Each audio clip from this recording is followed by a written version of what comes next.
1941 году, в мае месяце, меня отправили на дачу к тетке. Значит, пришли из леса мы. День такой хороший, солнышко, все. Приходит Володя, это сын тетки, и говорит: война. К вечеру уже приехали родители за мной. Мы идем к станции, а от станции шли войска наши, шли в сторону финской границы. Сама блокада началась 8 сентября. Перед этим немцы разбомбили бадаевские склады, где были запасы продуктов. Поэтому начался, конечно, голод. Ну, эвакуация. Отец имел бронь, потому что он уже в Первую империалистическую гражданскую участвовал. Так что все, он мог что-то придумывать. У него всегда зимой саночки были на веревке, потому что что-нибудь деревянное встретится, значит, вот сейчас привяжет, это домой надо.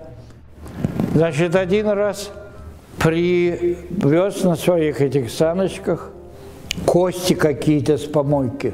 Он предложил сразу: делай раствор марганцовки, туда положили эти страшные кости, потом вымыли их, залили воду, которую я принес с фонтанки, ходил с ведерком таким, вот, и на палочке у меня такая банка была.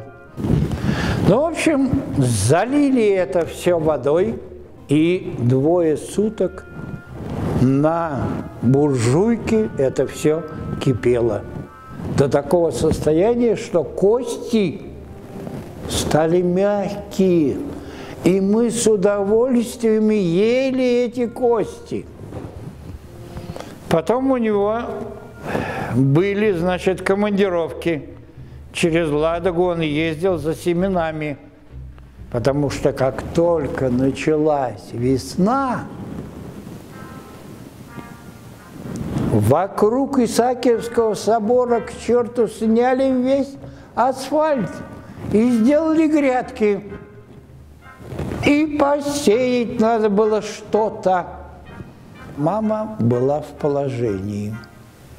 Сестра родилась 3 декабря 1941 года.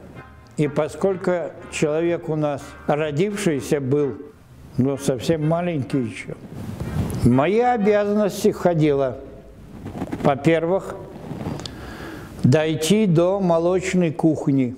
Несмотря на то, что обстрел или бомбежка, что бы ни было, значит, должен был добежать и принести вот эти 2 рожка, чтобы сестру покормить. Вторая обязанность, которая за мной была, это собирать всякие деревяшки. Но вот это все было разрушено, сгорел дом, но мы все вот, кто там 7-8 лет, мы, значит, ходили и всякие деревянные вещи собирали. А нужно сказать, что зима, вот эта первая, она была очень лютая. Но это было в какой-то степени счастье, что люди просто замерзали, вот как стоял, упал и все. Жили мы рядом с Троицким собором. В этом Троицком соборе устроили морг. Прямо машины подъезжали, и здоровенные такие мужики берет труп, зашитый в простынь, и несет туда, в церковь. И там складывали их штабелями. как-то я так заглянул, ну, в общем, как дрова. Как только началась весна, я из окна, значит, свой наблюдательный пункт вижу, машина подъезжает, обратно этих всех деревяшки выносят, складывают в грузовую машину и куда-то везут. А это как раз везли на кладбище. Там просто был ров, куда это все складывали. И там стоит доска гранитная, на которой написано 1941 год. 1942 год. Ну и так далее. Ну, конечно, я тогда не ходил,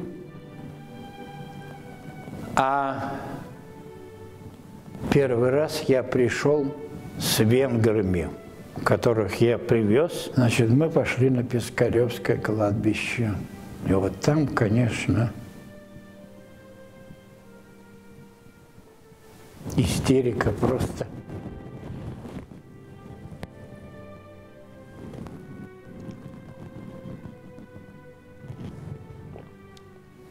Со мной была, потому что там, конечно, все оформили здорово. И Ольга Бергольц читает стихи.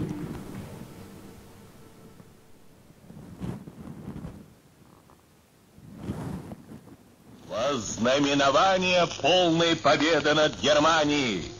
Сегодня, 9 мая, в День Победы. Узнали в 1945 году, 9 мая, потому что было окно открыто, я помню.